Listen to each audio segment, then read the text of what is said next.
حضور نے ارشاد فرمایا آیت المنافق ثلاث، منافق کی علامتیں 3 ہیں۔ جس شخص کے اندر یہ علامات ہوں تو وہ اس نیت سے سنیں کہ آج ابھی اسی وقت میں یہ مصمم عزم کرتا ہوں کہ اپنے سے کھرچ دوں گا ان چیزوں کو، اور اپنے من کو، اپنے اندر کو، اپنے باطن کو ان غلاظتوں سے پاک کروں گا۔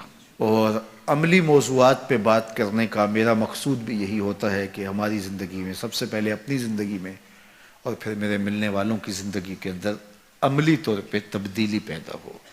تو اس نیت کے ساتھ جب آپ سنیں گے تو اللہ برکت کرے گا۔ تو سنیے رسول رحمت نے ارشاد فرمایا صلی اللہ علیہ وآلہ وسلم نے کہ منافق کی نشانیاں 3 ہیں۔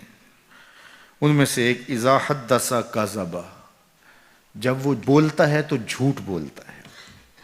یہ منافق کی علامتوں میں سے ایک علامت ہے کہ اس کی زبان جھوٹ کی عادی ہوتی ہے۔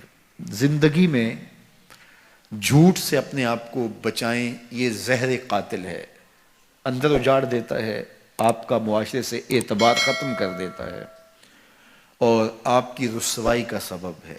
دوسرا ارشاد فرمایا وَإِذَا وَعَدَ أَخْلَفَ، جب وہ وعدہ کرتا ہے تو وعدہ خلافی کرتا ہے۔ یہ منافق کی علامت ہے کہ وہ وعدہ پورا نہیں کرتا۔ میرے حضور کسی سے وعدہ کرتے ہیں کہ تیرے آنے تک یہاں کھڑا ہوں، اور وہ جا کے بھول جاتا ہے۔ میرے حضور 3 دن کھڑے رہتے ہیں، 3 دن کے بعد اچانک وہاں سے گزرا، دیکھا تو حضور کھڑے ہیں۔ بڑی شرمندگی ہوئی، ڈرتا ہوا آگے بڑھا، صرف اتنا کہا یار تو نے مشقت میں ڈال دیا۔ 3 دن تک میرے حضور کھڑے، اور میں کہتا ہوں وہ تو 3 دن بعد واپس آ گیا۔ وہ نہ آتا 3 سال بھی کھڑا رہنا ہوتا، میرے حضور کھڑے رہتے کہ میں نے اس سے وعدہ کیا ہوا ہے۔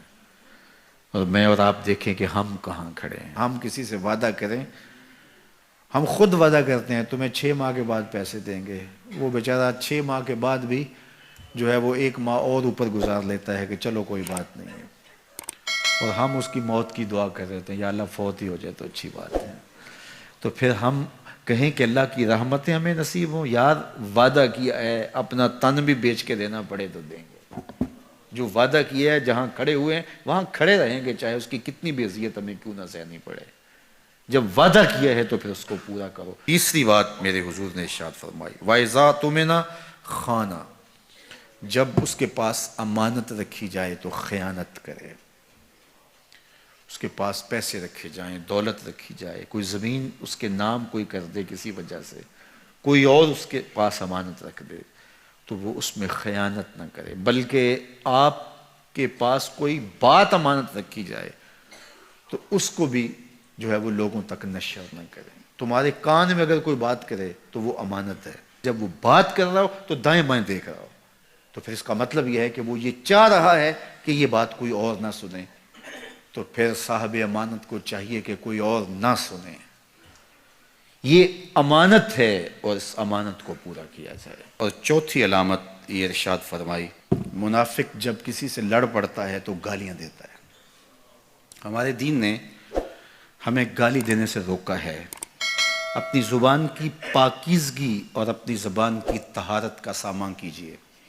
آپ کسی بھی حالت میں ہوں، آپ کے اوپر کوئی کتنی بھی زیادتی کر رہا ہو، آپ کو کوئی تھپڑ بھی مار رہا ہو، تو آپ اس کا مقابلہ ضرور کریں، لیکن آپ کی زبان گندی نہیں ہونی چاہیے۔ یہ غصے کے وقت ہی تو انسان کا پتہ چلتا ہے۔ ظفر سے آدمی نہ جانیے، چاہے جتنا بھی ہو صاحب فہم و ذکا، جسے عیش میں یاد خدا نہ رہی، جسے تیش میں خوف خدا نہ رہا۔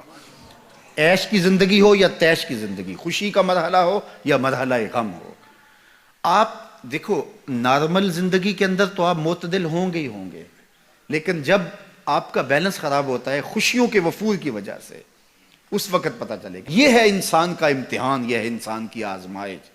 منافق کی علامت بتائی گئی وَإِذَا خَاصَمَ فَجَرَ، جب وہ کسی سے لڑائی کرتا ہے تو پھر گالیاں بکنا شروع کر دیتا ہے۔